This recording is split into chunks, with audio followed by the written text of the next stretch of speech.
சிவனடியார்கள் அனைவருக்கும் வணக்கம்.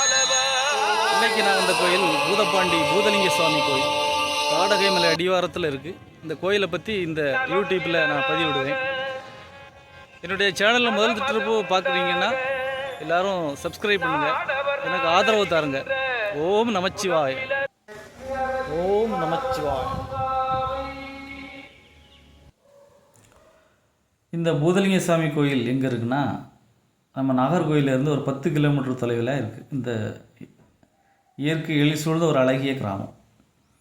இந்த கிராமத்தையும் சுற்றி இருக்கிற பகுதிகளையும் பச்சை பசேல்னு வைக்கிறது என்னென்னா, அங்கே ஓடுற பழையாறு. பழையாருக்கு மேற்கு பக்கம் தாடகமலை அடிவாரத்தில் தான் இந்த கோயில் கிழக்கு முகம் நோக்கி அமைஞ்சிருக்கு. பாண்டிய மன்னர்களால் சுமார் ஒரு 700 ஆண்டுகளுக்கு முன்னாடி இந்த கோயில் கட்டப்பட்டது. இந்த திருக்கோயில் கோயில் முன்வாசலுக்கு உள்ளே வந்ததுமே நாம் பார்க்கக்கூடிய காட்சிகள் மலையும் மரங்களும் பறவைகளோட சத்தமும் இந்த காலத்தில் இருந்து பின்னோக்கி போனது மாதிரி மனசில் ஒரு எண்ணமும் ஆன்மீக உணர்வு அதிகரிப்பதும் மனசை அப்படியே மெய்சிலிருக்க வச்சிடும். அப்படியே அந்த காட்சிகளெல்லாம் பார்த்துக்கிட்டு வலது பக்கம் திரும்பினோம்னா நினைத்ததை முடிக்கும் விநாயகர் இருக்கார். அவரை நம்ம வணங்கிக்கிட்டு அவர்கிட்ட நம்மளுடைய கோரிக்கைகள்லாம் அவர்கிட்ட வச்சுக்கிட்டு நம்ம என்ன கோரிக்கை வச்சாலும் அதை முடித்து தந்துடுவார். அதனால தான் அவருக்கு பேர் நினைத்ததை முடிக்கும் விநாயகர். அவரை கொண்டு அப்படியே வலது பக்கம் திரும்பினோம்னா சாஸ்தா இருக்கார், மேலவாசல் சாஸ்தா. அவரையும் போய் அப்படியே வணங்கிக்கிட்டு அப்படியே கோயிலை நோக்கி போகணும். அப்படி போகும்போது அங்கே உள்ள மரங்கள், நிறைய செடிகள், கொடிகள், பூச்செடிகள்லாம் பார்க்கறதுக்கே ரொம்ப சந்தோஷமாக இருக்கும். நம்ம மனசுக்கு ஒரு அமைதியை தரும் அந்த இடங்கள், பார்க்கக்கூடிய காட்சிகள் எல்லாமே. அப்படியே வடக்கு பக்கம் பார்த்தோம்னா தெப்பக்குளம் இருக்குது. தெப்பக்குளம் பார்க்கறதுக்கே ரொம்ப அருமையாக இருக்கும். நடுவில் ஒரு குளத்துக்கு நடுவில் ஒரு மண்டபம் இருக்குது. தை மாதம் 10 நாள் திருவிழா நடக்கும், தெப்பத் திருவிழா நடக்கும். தேரோட்டம் முடிஞ்சு 10ஆவது நாள் தெப்பத் திருவிழா நடக்கும். தெப்பத்தன்னைக்கு பூதலிங்க சாமியும் சிவகாமி அம்பாளையும் ஒரு தெப்பம் கட்டி அந்த குளத்தில் அப்படியே சுற்றி வருவாங்க. 3 சுற்றும் கோயில் ஃபுல்லாக விளக்கால் அலங்கரிச்சிருப்பாங்க. எண்ணெயை ஊற்றி விளக்கெல்லாம் கொளுத்தி அதை பார்க்கறதுக்கே ரொம்ப பிரமிப்பாக இருக்கும். அவ்வளோ ஒரு தெய்வீகமாக இருக்கும் அந்த காட்சிகள் எல்லாமே. அப்படி தெப்ப குளத்தை பார்த்துக்கிட்டு அப்படி வலது பக்கமாக திரும்பினா கோயில் கொடிமரத்தை பார்க்கலாம். கொடிமரத்துக்கு மேலே நந்தி இருக்கார்.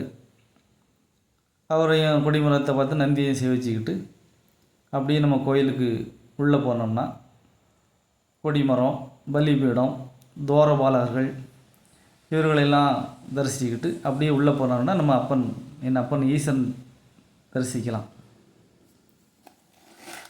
இங்குள்ள மூலவர் பெயர் பூதலிங்க சுவாமி, தாயார் பெயர் சிவகாமி அம்மை. இருவருமே தனித்தனி சன்னதியாக இருக்காங்க. நாடி வரக்கூடிய பக்தர்களுக்கெல்லாம் அருள்மழை பொழிகிறாங்க. உள்பிரகாரத்தில் விநாயகர், முருகர், தட்சிணாமூர்த்தி, சண்டிகேஸ்வரர், நடராஜர் ஆகியோருக்கு தனித்தனி சன்னதி இருக்குது. இங்கே ரொம்ப விசேஷம் என்னன்னா, பூதநாதர் ஞான குருவாக கமண்டலம் கைத்தடியோடு தியான கோலத்தில் அருள் பாலிக்கிறார். இவர் ரொம்ப சக்தி வாய்ந்தவர். அவருக்கு ஒரு 5 நிமிஷமாவது நம்ம மனதை ஒருநிலைப்படுத்தி அவருக்கு நின்றோம்னா அங்கே ஒரு வைப்ரேஷன் நமக்கே தெரியும். அவ்வளவு சக்தி அந்த பூதநாதருக்கு உண்டு. அவர்கிட்டையும் நம்ம எந்த காரியம் இருந்தாலும் அவர்கிட்ட சொல்லிக்கிட்டு போய் அந்த காரியத்தை நடத்தினோம்னா அது நினைச்ச காரியம் கரெக்டாக நடக்கும். அவ்வளவு சக்தி அந்த பூதநாதருக்கு உண்டு. அதுபோக எந்த காரியத்தை தொட்டாலும் தடை, தாமதம், நமக்கு ஒரு நல்ல காலம் பிறக்காதா அப்படின்னு நினைக்கிறவங்க இந்த கோயிலுக்கு வாங்க. ஒரு அமாவாசை கிரிவலத்தில் கலந்துக்கிட்டு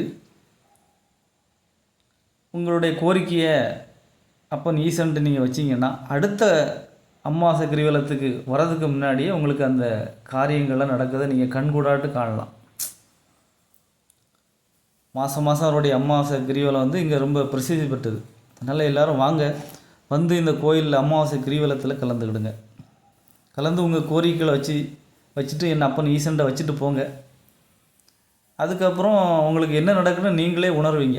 அந்த அளவு சக்தி இந்த பூதலிங்க சாமிக்கு உண்டு. இந்த தை மாதம் 10 நாள் திருவிழா நடக்கும், தேர் திருவிழா.